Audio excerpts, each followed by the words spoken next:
Hey, we're back and ready to do the entree.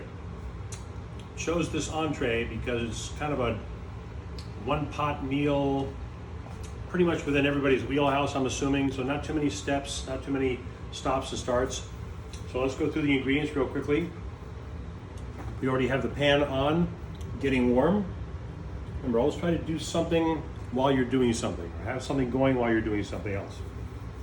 So the chicken thighs right here, bone in, skin on. Potatoes, Yukon Golds or other red or small potatoes. Carrots, parsnips, Marie's favorite. Radishes, and then the garlic.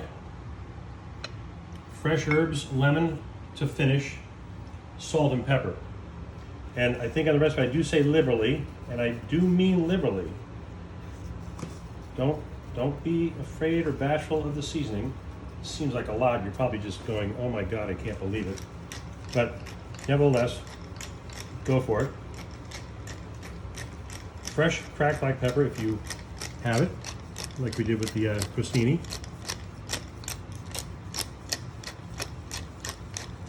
Looking good.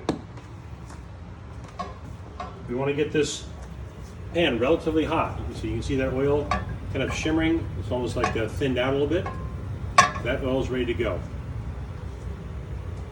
We're going to take the chicken. We want to drop, whenever we're cooking something in some hot fat, especially quite a bit of fat, which this is right here, make sure it's an even coating of fat so it gets a nice even coating of the chicken. We want to put the chicken away from us. So we'll drop it down in there, away from us.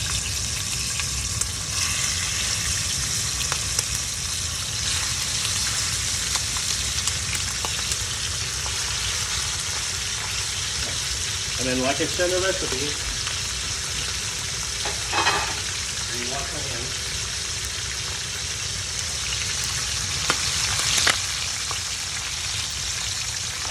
Clean, that's my favorite.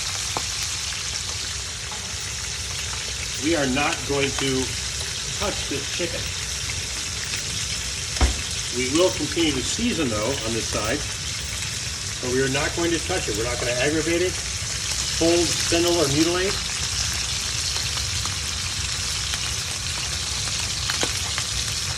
You get that chicken? You get the seasoning right? Yeah. Okay. More salt. There's no real sauce on this chicken, so the chicken pretty much needs to stand alone with the vegetables. I do have a little bit of chicken stock here that's flavored with some of the herbs that are going to go into the chicken when we finish it. But this needs to be untouched for approximately 4 or 5 minutes. And you'd be surprised how long 4 or 5 minutes is. It seems like an eternity. I always use this analogy with my students.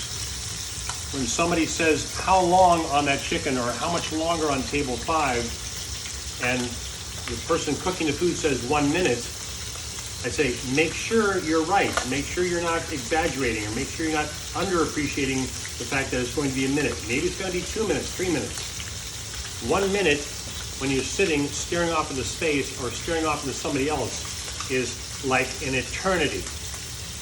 We can try it right now. We can do 1 minute right now and not say anything or not do anything for a minute, starting now.